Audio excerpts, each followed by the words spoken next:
pessoal, tudo bem? Eu sou o professor Rafael Mendes e a gente está indo para a nossa 12ª videoaula de literatura. Nosso assunto do dia é a terceira geração da poesia romântica no Brasil.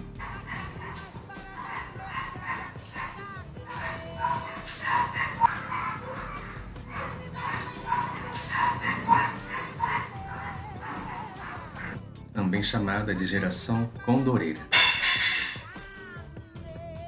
Essa geração vai trazer uma novidade.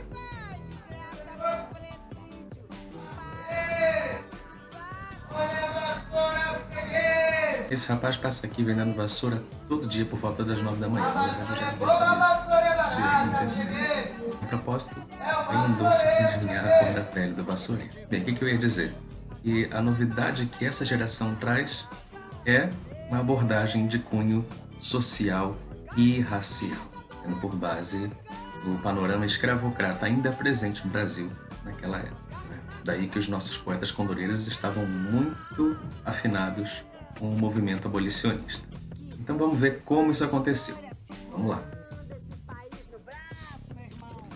Bom, então nós vamos tratar sobre essa terceira geração romântica, especialmente do caso Castro Alves, e é um assunto que nos dá a oportunidade de aprofundar certas questões, como a discussão das consequências sociais da escravidão, que vigoram até hoje. Inclusive a música que introduz a nossa aula de hoje se chama A Carne, da Elza Soares. Eu vou deixar o link do clipe oficial para você. Elza é uma das maiores cantoras do Brasil, que aliás teve a sua história contada neste ano de 2020 na Marquês de Sapucaí, pela sua Escola do Coração, a Mocidade Independente de Padre Miguel.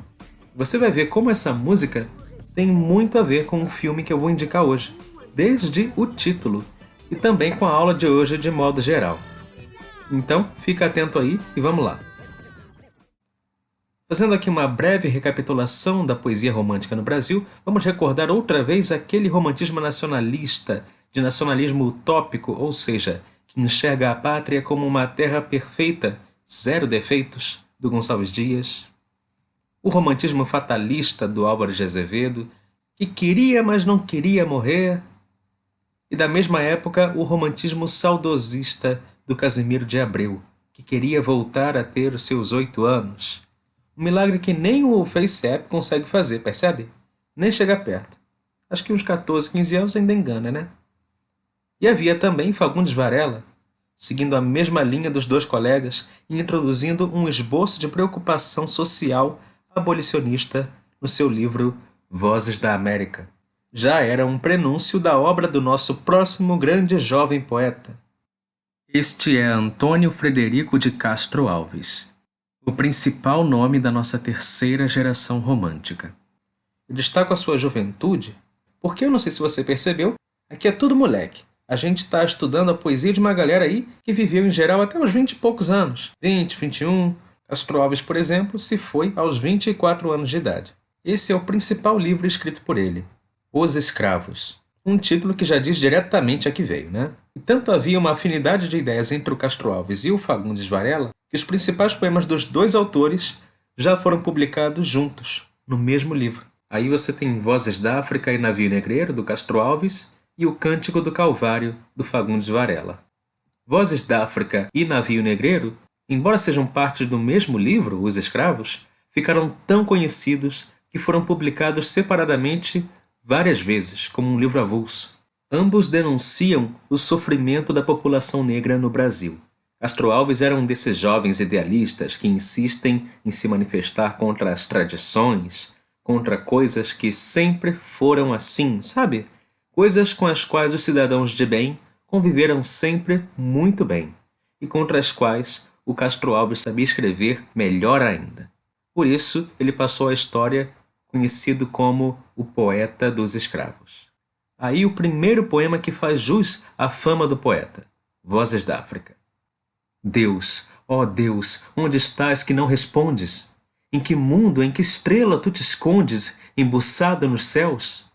Há 2000 anos te mandei meu grito, que embalde desde então corre o infinito. Onde estás, Senhor Deus? Minhas irmãs são belas, são ditosas. Dorme a Ásia nas sombras voluptuosas dos haréns do sultão. A Europa é sempre Europa, a gloriosa. A mulher deslumbrante e caprichosa, rainha e cortesã. Hoje em meu sangue a América se nutre, com dor que transformara-se em abutre, ave da escravidão. O interessante desse poema é que quem fala é a própria África. Ela que manda o seu grito e faz referências às suas irmãs, os outros continentes, a Ásia, a Europa, a América. Como o próprio título sugere, a África aí ganha voz. Há, portanto, o uso da personificação. É interessante perceber a figuração que se faz da América aí, através da metáfora do condor, o animal que dá nome a essa geração. O condor é entendido pelos poetas desse tempo como um símbolo de liberdade, tanto por ter uma visão muito apurada, ou seja, conseguir enxergar muito além, muito à frente, afinal é uma ave de rapina, quanto por ser uma ave que habita toda a Cordilheira dos Andes, formação rochosa que se estende por várias nações sul-americanas, ignorando as fronteiras, os limites. Mesmo assim, repara como Castro Alves é sempre crítico. Para ele, a América é um condor que virou abutre, um animal que vive da morte dos outros animais. Portanto, para ele, um símbolo da escravidão. Não fica de lado aí a religiosidade tradicional dos românticos, a subserviência a Deus. No entanto, mesmo aí, ele é crítico também. Se Deus é pai, parece que ele tem preferências entre as suas filhas. E uma delas, no poema do Castro Alves, já percebeu isso muito bem. Daí, partimos para aquele que é, de longe, o poema mais famoso de Castro Alves. Tragédia no Mar. Bom, você talvez conheça pelo seu subtítulo, Navio Negreiro. O tema do texto, realmente trágico, é justamente a travessia marítima de um desses navios que faziam um tráfico de escravos da África para a América, também chamados de tumbeiros. Se você está supondo que tumbeiro vem da palavra tumba, acertou. E imagine como não devia ser uma viagem em um barco chamado tumbeiro. Muitos cativos não sobreviviam à viagem.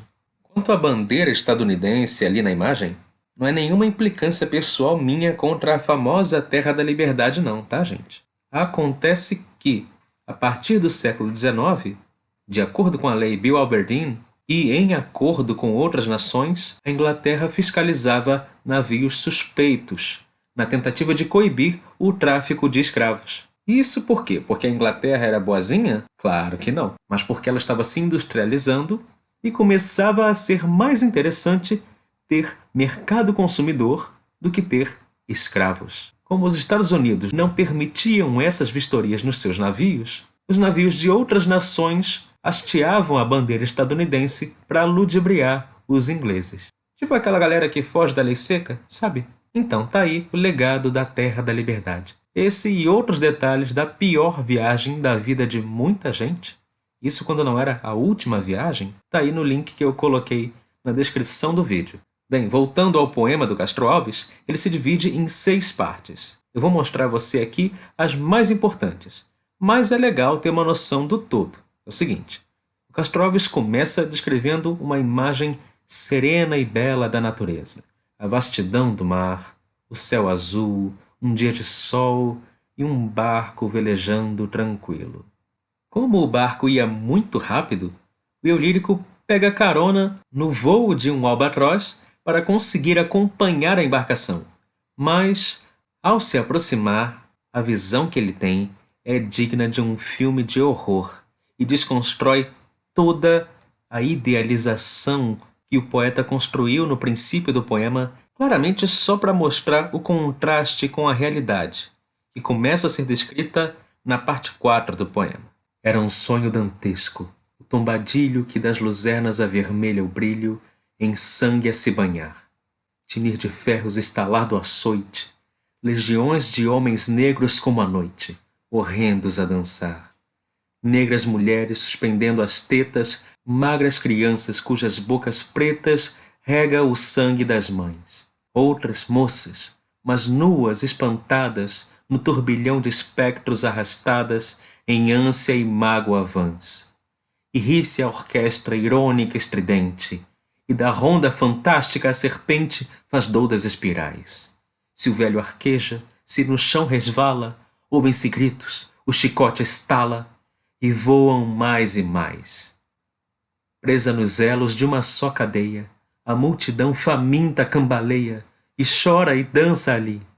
Um de raiva delira, outro enlouquece, outro que de martírios embrutece, cantando geme e ri. No entanto, o capitão manda a manobra, e após fitando o céu que se desdobra, tão puro sobre o mar, diz do fumo entre os densos nevoeiros: vibrai rijo o chicote, marinheiros, fazei-os mais dançar. A primeira coisa a se destacar é a expressão sonho dantesco. Pela descrição do cenário terrível de dor e sofrimento que o eu lírico encontra, é clara a intertextualidade com a obra A Divina Comédia, do poeta italiano Dante Alighieri. Mais especificamente, a primeira parte, o Inferno, na qual Dante descreve todos os castigos que os pecadores condenados devem sofrer eternamente. Pelo menos da forma como ele imaginou, o inferno é dividido em diversos ciclos que vão descendo cada vez mais fundo, cada ciclo correspondendo a um tipo de pecado. Quanto mais inferior, mais severo o castigo. Muitos artistas reimaginaram esse cenário, e seria mais ou menos assim. Eu não sei se toda essa gente amontoada sofrendo aí te lembra alguma coisa. Falando em castigo, a serpente que faz doudas espirais aí é o chicote dos traficantes sacudindo no ar para estalar nas costas dos cativos. Como essa aí, há muitas outras figuras de estilo sendo empregadas no poema. Chora e dança, por exemplo, pode soar estranho, porque de fato configura um paradoxo. Mas acontece que não se trata de uma dança realmente. É, na verdade, o divertimento perverso dos traficantes, fazendo os cativos se contorcerem com as chicotadas. Uma terrível ironia, portanto. Na parte 5, o eu lírico para a narrativa para apelar a Deus. Senhor Deus dos desgraçados, dizei-me vós, Senhor Deus, se é loucura, se é verdade, tanto horror perante os céus. Ó mar, por que não apagas com a esponja de tuas vagas, de teu manto este borrão? Astros, noites, tempestades, rolai das imensidades, varrei os mares, tufão. Ele apela também aos astros, às tempestades, ao tufão, ou seja, às forças da natureza. Ele mantém ainda, portanto, a característica romântica de idealização de uma natureza pura, imaculada, inclusive moralmente, e que não deve, portanto, assim como Deus, compactuar com o que está acontecendo. Outra coisa que a gente pode destacar, que já vimos em outros momentos também, é a pontuação expressiva, que ajuda a evidenciar o envolvimento emocional do eu lírico com o tema. Ainda mais em poemas do Castro Alves, que não só os escrevia, mas também os declamava em público. Então você imagina o Castro Alves lá no meio da praça, declamando esses poemas em alto e bom som, tentando cativar o público. Tem que ser um negócio bem expressivo mesmo, né? Seguimos para a sexta e última parte do poema. Existe um povo que a bandeira empresta para cobrir tanta infâmia e cobardia, e deixa-a transformar-se nessa festa em manto impuro de bacante fria. Meu Deus, mas que bandeira é esta, que impudente na gávea tripudia? Silêncio. Musa, chora e chora tanto que o pavilhão se lave no teu pranto.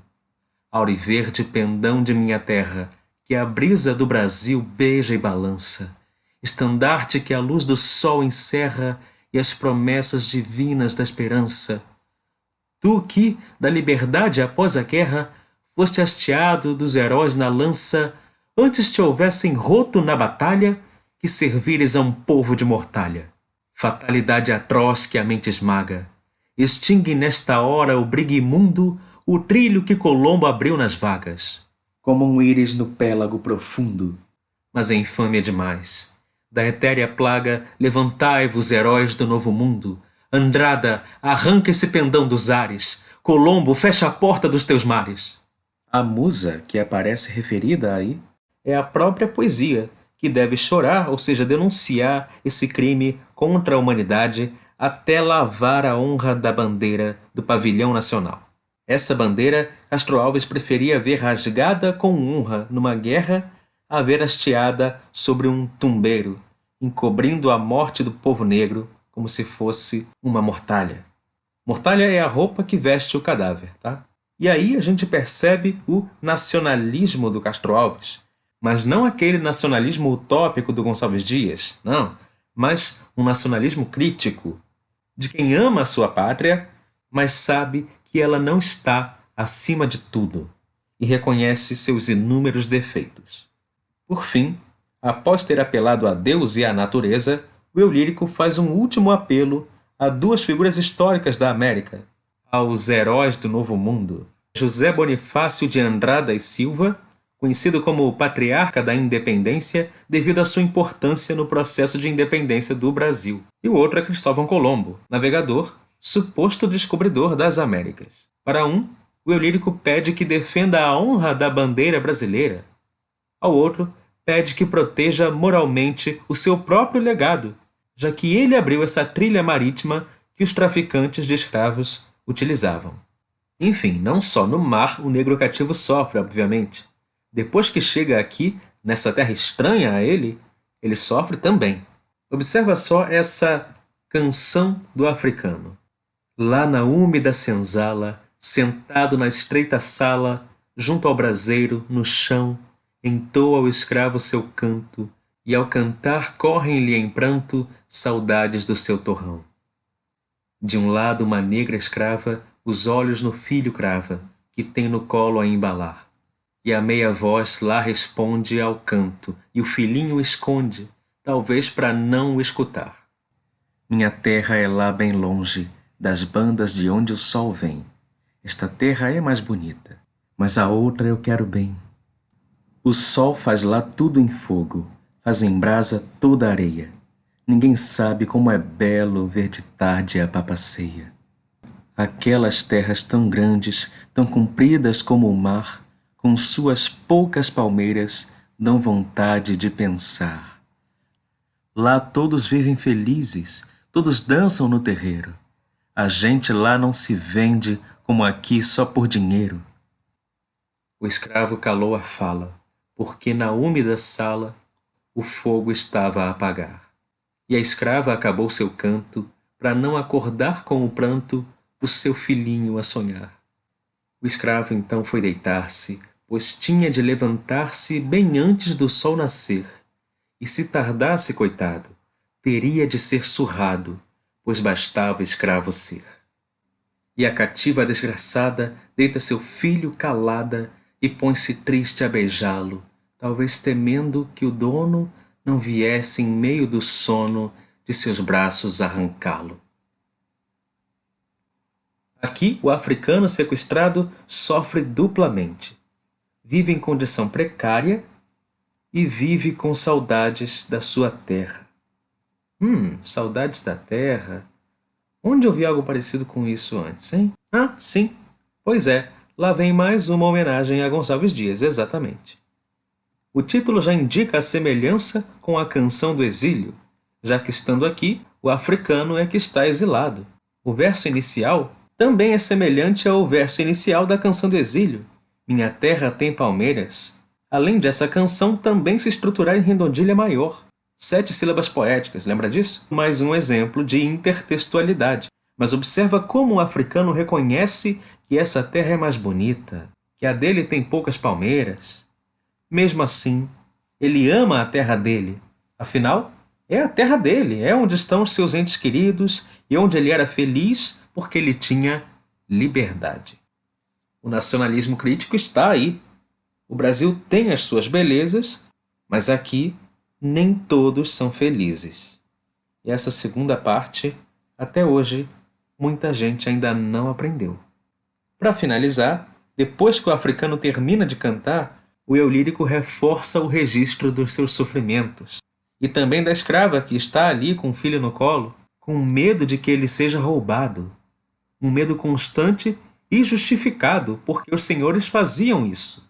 Pegavam os filhos dos escravos e, por exemplo, vendiam como se fosse um móvel ou qualquer outro objeto seu. Já pensou você ter um filho e alguém se sentir no direito de tirar ele de você e fazer o que bem entendesse com ele? Castro Alves sente a necessidade de expor uma situação aterrorizante como essa e principalmente mostrar o sofrimento da mãe, justamente porque era algo banal, aceitável. Ele precisava que o leitor se identificasse com esse drama. O leitor de Gonçalves Dias sente saudade quando deixa sua terra? Esse escravo também. Uma mãe, um pai, tem medo de perder seu filho? Essa escrava também. Ele precisava convencer uma sociedade inteira de que essas pessoas não são propriedade de alguém, de que essas pessoas têm sentimentos, de que essas pessoas não são mercadoria, de que essas pessoas são pessoas. Mas não só de engajamento político e social vive a poesia do Castro Alves. Na verdade, os poemas sobre a escravidão nem são, numericamente, o que ele mais escreveu, mas certamente foram os que tiveram mais projeção, foram os mais relevantes. Bom, aqui está um exemplo da poesia amorosa do Castro Alves. Beijo eterno. Quero um beijo sem fim, que dure a vida inteira e aplaque o meu desejo. Ferve-me o sangue. Acalma-o com teu beijo, beija-me assim. O ouvido fecha o rumor do mundo e beija-me, querida. Vive só para mim, só para a minha vida, só para o meu amor. Diz tua boca, vem. Ainda mais, diz a minha a soluçar.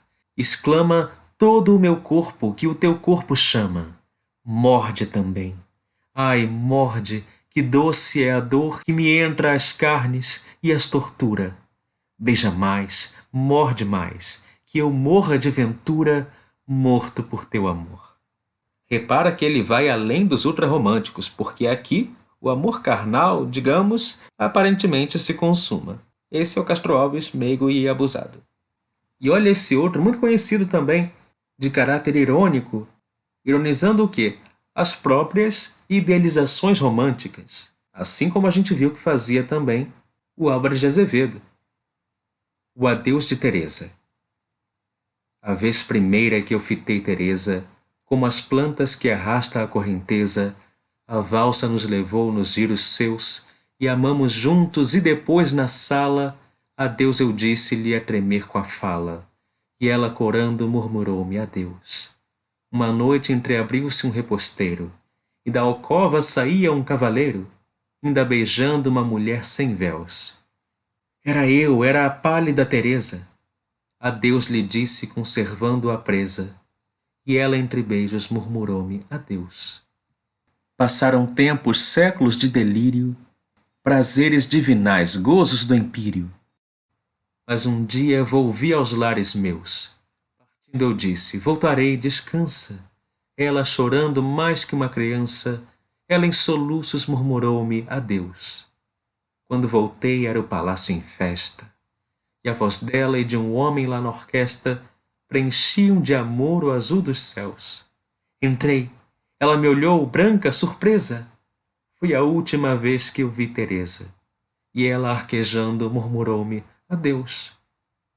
Bom, que sons eram esses que a Teresa e esse homem faziam, preenchendo de amor o azul dos céus? Isso tudo eu prefiro deixar por conta da sua imaginação. Ainda que timidamente, as mulheres começam a aparecer na literatura, principalmente nesse período no século XIX. Narcisa Amália e seu livro Nebulosas não são muito conhecidos hoje em dia, mas mereceram o elogio até de um moço chamado Joaquim Maria Machado de Assis. Ela produziu todo tipo de poesia romântica que a gente já estudou aqui, mas eu escolhi mostrar para você o seu lado mais abolicionista. O africano e o poeta. No canto tristonho do pobre cativo, que eleva o furtivo da lua ao clarão, na lágrima ardente que escalda meu rosto, de imenso desgosto, silente expressão. Depois o castigo, cruento, maldito, caiu no proscrito que o cimo crestou. Coberto de chagas, sem lar, sem amigos, só tendo inimigos, quem há como eu sou? Ela retrata aí um escravo africano que lamenta a sua condição, e um poeta que olha para ele com compaixão e empatia. Além de ser poeta, Narcisa ainda tem o mérito de ser a primeira mulher a trabalhar como jornalista profissional no Brasil. Portanto, de conquista de liberdade, ela entendia muito bem. Se alguém a propósito ficou curioso sobre quem seria a primeira poeta brasileira, foi essa moça aqui, ó, a Bárbara Heliodora, uma poeta mineira do século XVIII que participou da Inconfidência Mineira, inclusive. Outro nome relevante a ser citado é o Sr. Joaquim de Souza Andrade, ou Souzandrade, como ele preferia ser chamado. Cada um com as suas manias, né? Terminamos. Você fica aí com o nosso resumão, e eu listei nele ainda alguns poetas condoreiros menos expressivos e quase que completamente esquecidos hoje em dia. Mas para você saber que não existia só o Castro Alves, tá? É importante saber que havia mais gente pensando nas nossas mazelas sociais num tempo em que era comum tratar pessoas negras como, por exemplo, um fazendeiro trata os seus bois, que são medidos em arrobas e não em quilos, que são criados para a procriação, enquanto tivessem essa serventia. Um tempo que já passou? A capa da aula de hoje, para quem estava atento, era fácil perceber que saiu de um filme. Esse aqui no canto é o ator Lázaro Ramos. Lázaro publicou um livro muito importante em 2017, chamado Na Minha Pele, uma autobiografia em que ele revela, dentre diversos fatos interessantes da sua carreira, muitas situações particulares, digamos, que o negro enfrenta até hoje no Brasil. Acompanhe esse trechinho aqui. Vejam como as conexões entre o que vivemos hoje e os eventos do passado são fundamentais e conformadoras de muitos de nossos comportamentos. Numa entrevista ao Drauzio Varela, Lília conta que, na época da escravidão, um negro que tivesse conseguido sua alforria e estivesse viajando pelo Brasil podia ser apreendido a qualquer momento pela polícia como suspeito de ser um escravizado. Portanto, se vocês acham que alforria e liberdade são palavras sinônimas, esqueçam. E o que ocorre nos dias de hoje não é muito diferente. O menino negro que é apanhado pela polícia deve mostrar pronta humildade para que não seja confundido com um bandido antes que possa provar que não o é. Notaram alguma semelhança com um negro alforriado? O Dr. Drauzio Varela que ele cita ali você conhece, não é? Pelo menos dos memes, né, minha filha? Mas eu não sei se você sabe que ele é o autor do livro Carandiru, de 1999, obra baseada na sua experiência como médico voluntário nesse presídio, um livro que culmina com o histórico massacre de detentos que ocorreu em 1992. Em sua maioria, eles eram negros. Um livro que virou filme em 2003, assim como Carcereiros, o livro de 2012, virou série e depois virou filme. Fechando a sua trilogia sobre o sistema prisional, saiu Prisioneiras, em 2017, enfocando, obviamente, na situação das detentas, das mulheres detidas, que terão, claro, muitas particularidades em relação aos homens. Esse aí ainda não teve a mesma atenção midiática dos outros, mas quem sabe um dia, né? De repente ainda vira o Orange is the New Black brasileiro. A Lília, que o Lázaro Ramos cita dando entrevista ao Dr. Drauzio Varela, é a doutora Lília Schwartz, historiadora, autora da última biografia sobre o escritor Lima Barreto, um dos nossos mais importantes escritores. Autora também desse livro, O Espetáculo das Raças, em que ela traça um histórico das pseudociências e do racismo por trás das teorias raciais deterministas no Brasil, que remontam lá ao século XIX, e é também organizadora dessa obra de referência para quem quer realmente entender historicamente a escravidão, em vez de sair por aí reproduzindo besteiras tipo os portugueses nunca pisaram na África. Olha aqui ela tietando Lázaro Ramos, quando ele leu um trecho da biografia do Lima Barreto num evento literário. Ou Lázaro Ramos tietando ela, não sei. Aliás, siga a Lília no Instagram, vale muito a pena, ajuda bastante a tentar entender o mundo de hoje. Você encontra posts bastante informativos e historicamente embasados, como este aqui, por exemplo. Voltando ao filme. Esta é uma cena de Quanto Vale ou É por Quilo, de 2005. Um filme que faz uma analogia muito interessante entre a sociedade escravocrata do século XVIII e a solidariedade de fachada de muitas figuras públicas, figuras políticas, figuras da alta sociedade e de muitas organizações sociais da atualidade. Só esse pôster aí já diz muita coisa. Bem, nesta cena, o personagem do Lázaro Ramos faz uma reflexão comparando o sistema carcerário atual aos antigos navios negreiros. A voz que encerra a aula de hoje é a dele. E para você que me escutou até aqui, o meu muito obrigado e até mais.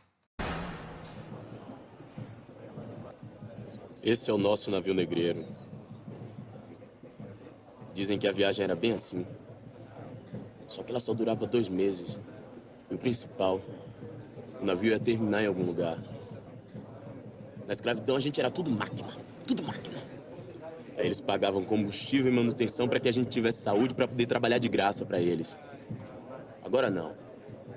Agora é diferente. Agora a gente é escravo sem dono. Cada um aqui custa 700 paus pro Estado, por mês. Isso é mais do que 3 salários mínimos. Isso diz alguma coisa sobre esse país. O que vale é ter liberdade para consumir. Essa é a verdadeira funcionalidade da democracia.